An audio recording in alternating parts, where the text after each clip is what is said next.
Estamos transitando lo que se considera en términos históricos la época de Guerra de Malvinas o Guerra del Atlántico Sur, como algunos otros lo llaman. Y en esta oportunidad, la verdad que llama mucho la atención que surgiera una resolución judicial, un fallo judicial, seguramente algún abogado me va a corregir en cuanto a los términos utilizados, en contra de alguien que quiere contar su verdad de algo que ha pasado durante ese término, insisto, histórico. Y esto de que fallar en contra de contar su verdad es ni más ni menos que una censura o es un privar de derechos a alguien que tiene el derecho de querer contar lo que ha ocurrido.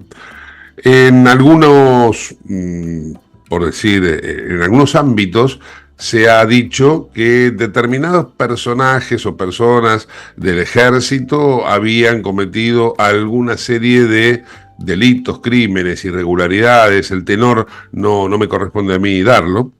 Y uno de los afectados, o varios de ellos, quieren contar su verdad. Entonces, ¿qué pasó? Bueno, aparentemente la justicia interviene y no los deja contar. Vamos a hablar con un abogado que en algún momento representó a uno de estos damnificados, es el caso de Jorge Taranto, que presentó una serie de recursos judiciales, pero pareciera ser que no son tenidos en cuenta. Fernando Machado fue abogado de Jorge Taranto, nos va a contar su opinión, nos va a dar su opinión sobre esto que está pasando y también nos va a contar con rigor histórico qué era lo que había pasado en aquel momento. Fernando, ¿cómo estás?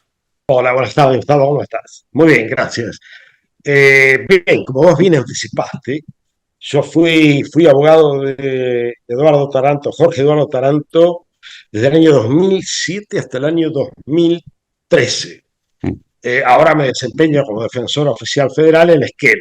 En ese momento estaba como defensor oficial federal en Río Grande. Te cuento brevemente para ponerte un poquito en contexto y para que la audición entienda.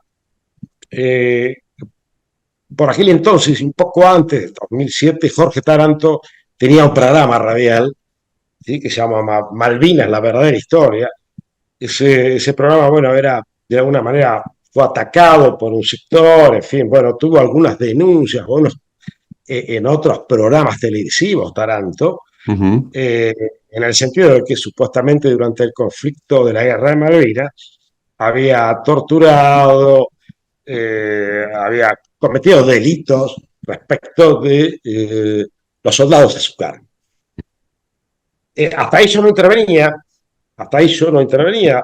Él se presenta, porque no había una denuncia en Río Grande, se presenta ante un juzgado federal en Capital, que en ese momento por sorteo le tocó al doctor Lijo, para que lo investigue, en definitiva, para que se determine su eventual responsabilidad Ujú. frente a esos sucesos que denunciaban otras personas, generalmente de el CECIM La Plata. Bueno, también estaba la Secretaría de Derechos Humanos de Corrientes por aquel entonces, bueno, en fin. Se presenta y se investiga ante el juez del doctor Lijo, con la intervención del fiscal, del juez, bueno, declararon testigos, ex soldados, oficiales, suboficiales, y se sobresee a Taranto. Se sobresee en el sentido de que durante todo el tiempo que él estuvo en el conflicto, que duró el conflicto bélico, no cometió ningún delito. Ninguno. Ninguno, ni tortura, ni homicidio. Bueno, eso queda ahí. Un día me llama por teléfono, Taranto, yo estaba en Río Grande, pide mi asistencia técnica. Se había hecho la denuncia ante el juzgado federal de Río Grande. Yo le digo, obviamente, le digo, bueno, mire, Taranto, si usted ya fue juzgado, por favor, tráigame las copias certificadas de la sentencia, que no había merecido recurso por parte del fiscal, había quedado firme, digamos, ya era algo inconmovible, ¿no? Había adquirido firmeza, de manera tal que para mí era muy simple, era acompañar la sentencia del doctor Lijo y pedir la cosa juzgada. Nadie puede ser juzgado dos veces por un mismo hecho, con lo cual eh, yo suponía, desde un punto de vista jurídico, presupuse mal, que eso iba a terminar muy rápidamente. Viene Taranto, lo conocemos, me acompaña el documental, presento, hago el pedido de cosa juzgada y pido subsidiariamente la prescripción porque los denunciantes hablaban de delitos de lesa humanidad. La categorización de delitos de lesa humanidad los torna imprescriptibles, es decir, que el transcurso del paso del tiempo no impide la persecución de los delitos que se Claro. hubiese cometido. Eh, bueno, el expediente verdaderamente tuvo vaivenes inusitados, verdaderamente inusitados, se nos despojó bastante de derecho de defensa, fue muy difícil en lo que a mí me tocó poder defenderme. Nosotros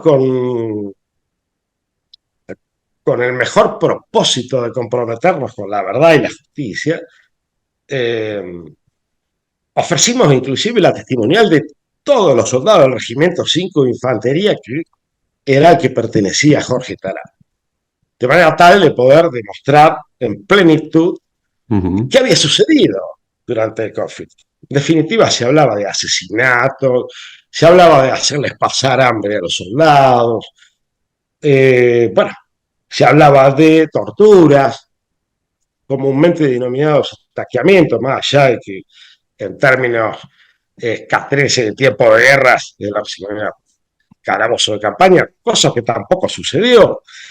Es decir, en lo que respecta a Jorge Tarante no ocurrió nada, nada de esto. Y por eso había sido sobreseído con el fallo. Claro.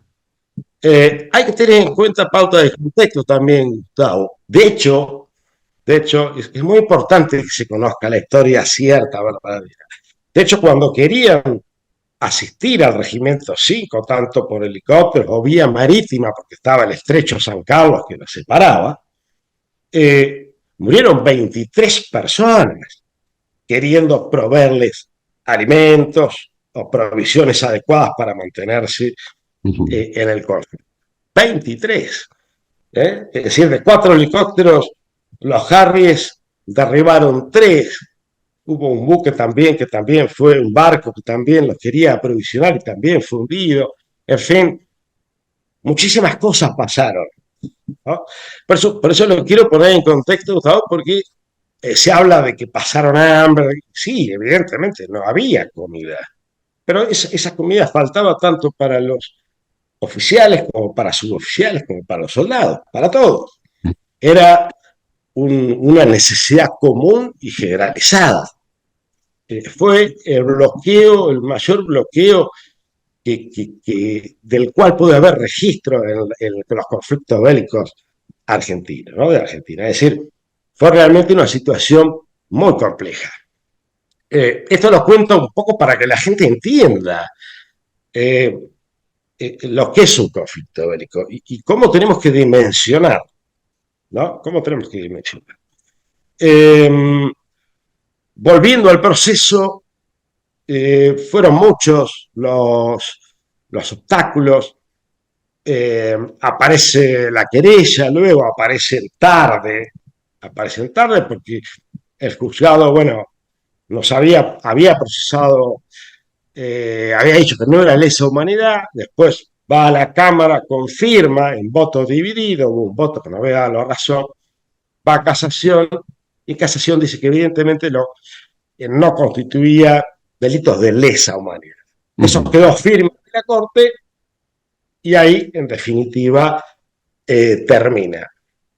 En todo este desarrollo del proceso, hubo eh, gente que tenía, lamentablemente, denunciantes que tenían problemas psiquiátricos, ex soldados, ¿cierto? Un caso fue, por ejemplo, Juan de la Cruz Martins, el cual a nosotros era uno de los denunciantes que decía que Taranto había cometido este tipo de hechos delictivos.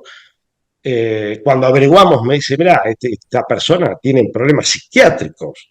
Sinceramente, entonces empezamos a buscar eh, los antecedentes en el PAMI corriente, porque los centros de veteranos manejan PAMI y Ujú. tienen, digamos, diferentes, eh, digamos, organismos donde ellos trabajan, como puede ser Claro, ANSES, como puede ser claro. PAMI, y luego de algo que no resultó fácil, conseguimos la historia clínica de Juan de la Cruz Martín, que tenía realmente patologías neurológicas severas.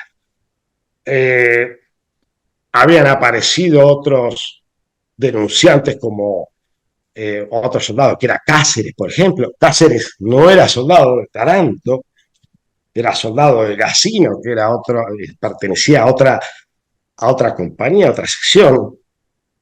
Es decir, que no podía jamás haber visto lo que, más allá de que Taranto no hizo nada, pero tampoco podría haberlo visto. Es decir, Ujú, yo quiero dimensionar un poco, Gustavo, cómo se fueron armando ciertas cosas que yo podría calificarlas de raras, ¿no? Es decir, cómo se rehúye la verdad en el derrotero de los expedientes y se seleccionan, ¿sí?, aspectos siempre en perjuicio de los oficiales y suboficiales. Eh, Hubieron, porque pasó bastante tiempo, yo por ahí estoy haciendo un poquito de memoria, pero hubieron muchas realmente dificultades. Hubo otros suboficiales que tampoco pertenecían a, a Jorge Taranto, que habían declarado, en fin. Eh, Taranto regresó al continente con la totalidad de los soldados y con la totalidad de los suboficiales a sus cargos, ujú. ¿eh? Con vida, todos vivos. Esto también es importante dejarlo en claro. Pues si no parecieran que las cosas son de una manera y no son de otra. Y verdaderamente la realidad indica que Jorge regresó con los 23 soldados y los 5 suboficiales al continente nuevo, luego del conflicto. Acá hay una También cosa es, que quisiera también destacar, ¿no? Me parece que no es para pasarlo por alto. Más allá de los datos subjetivos, es decir, yo puedo creer todo lo que vos estás diciendo, puedo creer lo que Taranto sostenga, pero hay un dato objetivo, que es una prueba que ustedes aportaron, que pareciera ser, a ver si entendí bien o mal, que no fue tenida en cuenta, que ustedes aportaron la prueba de que cada uno de los soldados que estaban bajo las órdenes de Taranto declaraba que no había ocurrido lo que era la acusación de torturas, ¿es claro, claro. correcto? Nosotros pudimos, en un trabajo arduo, eh, acreditar, por eso hubo testigos, por ejemplo, testigos que desmentían lo que habían dicho en la denuncia, porque en principio habría algunos intereses que están por fuera de la gesta de Malvinas, que están por fuera del reconocimiento de todos los héroes de Malvinas, de todo, que buscaban seguramente algún tipo de otro beneficio. Entonces hubo testimoniales que contradecían estos dichos y también abundaban sobre cómo existía un tipo de seducción a los fines de formular denuncias, ¿cierto? Una suerte de eh, instigación o incitación, ¿sí? Eh, Lamentablemente, o por suerte para nosotros, se equivocaron porque había muchos que no eran soldados de Taranto, muchos que Ujú. sí, los hechos no habían sido como habían declarado, que les habían recibido declaración testimonial allá en Corrientes sin la presencia de la defensa. Cuando yo pedí que se la recibiera nuevamente, quería preguntar, contradecir y formular la pregunta a los testigos, no se hizo lugar tampoco. Claro. Es decir, esto fue manejado dentro de un cierto monopolio procesal, lo cual nos impidió. Inclusive, por ejemplo, hubo una de las declaraciones de un soldado que pedimos que se envíe a Corrientes para que él las ratifique y se perdió 3 veces en el camino. En 3 oportunidades no llegaba, se perdió, lo volvimos a mandar, se perdió. Y después no sé en qué quedó, porque realmente era era un derrotero muy complejo, era un batallar muy, muy grande y había muchos obstáculos que yo no creo que sean producto de la casualidad, pero existían, ¿no? Pero Claro. existían. Y hasta qué Eh, punto la película Iluminados por el Fuego no tiene un concepto de formación de opinión pública erróneo?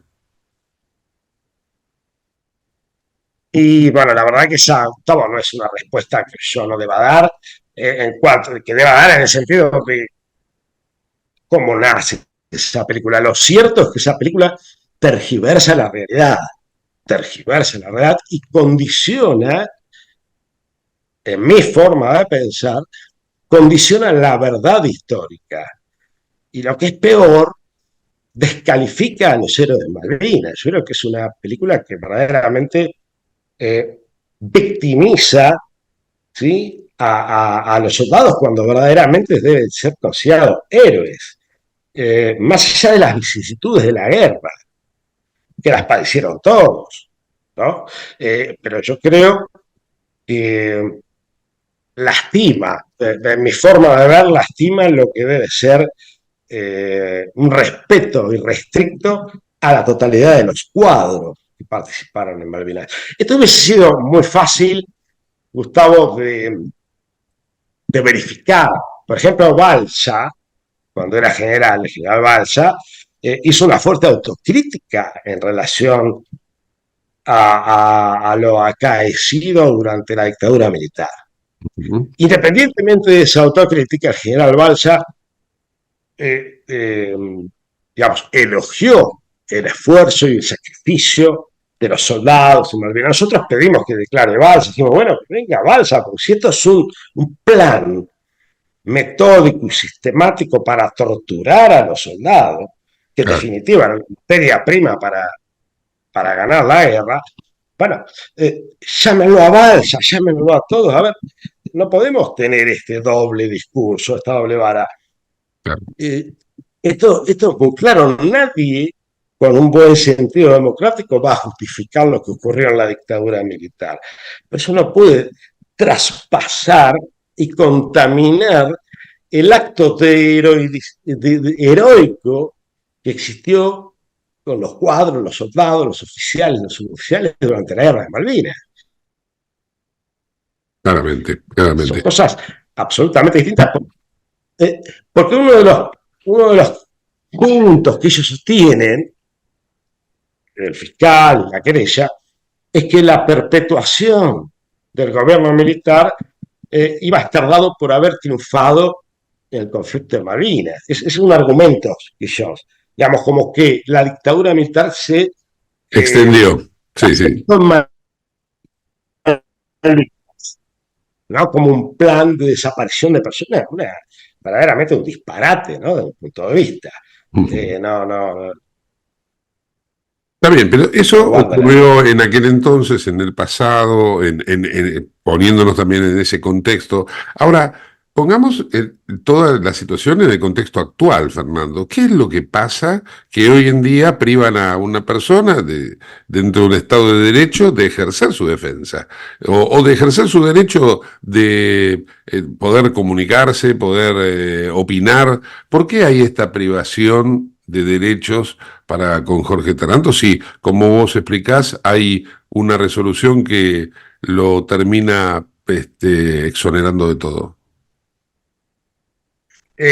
Bueno, yo me he enterado que últimamente, por diferentes medios, ha habido una resolución judicial donde a Jorge Taranto se le impide, entre varias conductas, una de esas, se le impide expresarse libremente por las redes sociales. Independientemente de que eso va acompañado de otra medida, porque iba acompañado de no tomar contacto con los querellantes, no tomar contacto con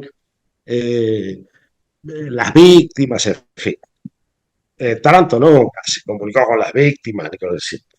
Ahora, circunscribamos no a esta imposición jurisdiccional de poder emitir su opinión a través de las redes sociales. Bueno, eso verdaderamente me causa mucho estupor. Nunca imaginé Sinceramente nunca imaginé que en el siglo XXI una decisión judicial podía tomar, eh, alcanzar esos umbrales. Sinceramente, esos umbrales jamás imaginé, lo cual me permito calificar de un antecedente grave, que yo espero que la propia justicia lo reconozca, pero establecer como una medida cautelar la censura verdaderamente es algo insospechado, algo inesperado, algo que nos pone en riesgo de alguna manera, porque justamente la libertad de expresión es uno de aquellos pilares angulares del Estado de Derecho. Eh, no se avisora, no se vislumbra, no se puede entender eh, colocar un bozal o un corset de la libertad de ideas, cuando justamente en todo caso, siempre frente a situaciones complejas, la libertad de expresión debe ser, en todo caso, mucho más abierta, porque la sociedad tiene derecho a informarse, más allá de las disidencias. La sociedad tiene un derecho concreto a la información y a la verdad también, más allá de lo que pueda pensar uno o lo pensar otro. Ese es el mecanismo constructivo de un Estado de Derecho. Ese es un mecanismo constructivo. Ahora, si vamos a establecer la censura sobre la base de peligros, bueno, justamente estamos en un estado de involución enorme, la responsabilidad derivada de los dichos de cada uno de nosotros es ulterior a la expresión. Es decir, la responsabilidad que pueda ocurrir nunca puede ser limitada con anterioridad. ¿Sí? La responsabilidad la vamos a tener por lo que digamos, no por Sí, lo sí. que Eso se nadie llama quiere. censura previa, si mal no me Exactamente. acuerdo, ¿no? Fernando, para los que por ahí no estamos tan en el contexto del detalle, ¿no? ¿Cuáles son los límites de esta censura que están ejerciendo sobre Taranto? Él no puede opinar sobre nada. Él no puede decir viva el dulce de leche, por ejemplo, no puede decir nada. En realidad la decisión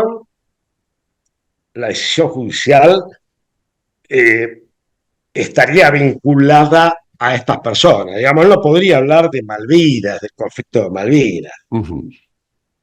Esto es lo que yo imagino que es el límite de la decisión, O sea, el ¿no? bozal está Él no estaría, aplicado a Malvinas. Ajá, yo creo que está circunscripto, querría creer que está circunscripto a Malvinas, ¿no? claro. De todas maneras, no cambia, no cambia el estado de censura, ¿no? No lo No, no, modifica. no, pero también para saber. Y este sería, porque la pregunta ahora que yo me hago es, ¿este es el qué? Ahora, ¿se sabe el por qué ocurre esto? Bueno, en principio, aparentemente, yo por lo que he visto en medios, el por qué sería por un pedido de los querellantes del CECIM La Plata para que no se hable mal de Alonso, que era uno de los denunciantes, porque supuestamente cuando Jorge Taranto muestra estas pruebas que él posee, vinculados a declaraciones de soldados, de ex soldados y demás, de excombatientes, ellos dicen que los estaría intimidando, amedrentando, y eso no es bueno para el expediente. Esto básicamente es lo que yo deduzco. Qué bárbaro, porque estuvo a punto de ser considerado un delito de lesa humanidad y él no puede responder con la misma carga a quienes lo ofenden en su nombre. No, por supuesto, verdaderamente es un caso inédito. Yo nunca vi, yo tengo, Gustavo, 40 años de justicia y nunca vi una decisión de estas características, de esta magnitud. Nunca vi una decisión con tanta arbitrariedad.